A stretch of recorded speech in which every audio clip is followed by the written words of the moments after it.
My feelings, or maybe the feelings of other disabled people, seem to have triggered a few people when I did my TikTok about poor old Crybaby Rachel Reeves. Now, what I find astounding by this comment and a few other comments is that you are trying to tell me and a lot of the disabled community that I defend how they should feel.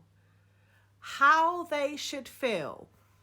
Yet you're also trying to defend a woman who couldn't give a flying fig about how disabled people feel. Now, let me help you picture this, HJT.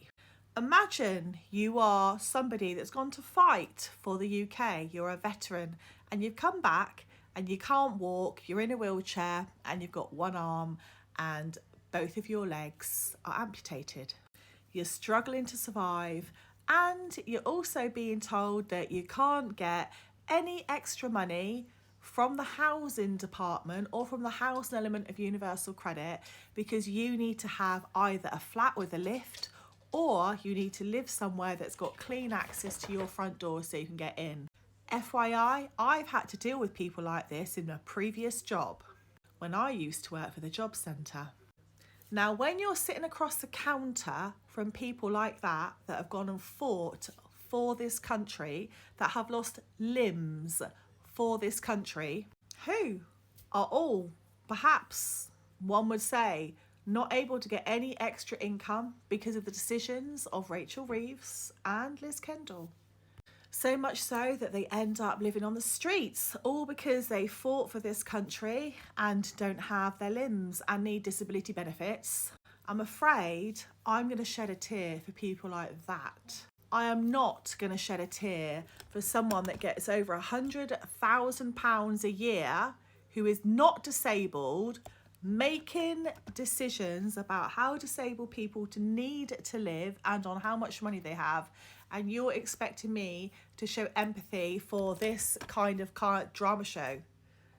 Because let's be honest, this woman is as hard as steel, because nobody could honestly want to make a decision. If you had any compassion or empathy, you would not want to be working in a position where you took money away from disabled people. Well, that is her job and that is what she does. And whilst that is just her job, and I appreciate that, do not tell me how I should feel, because I'm also disabled as well. I don't actually need to depend on disability benefits, but I certainly represent and help a lot of other people that do. And I'm just going to bring this back to the core. You or anybody else trying to tell me how I need to feel is always just weird in itself. They're my feelings, they belong to me. You don't get to tell me how I feel. So maybe you need to think about that.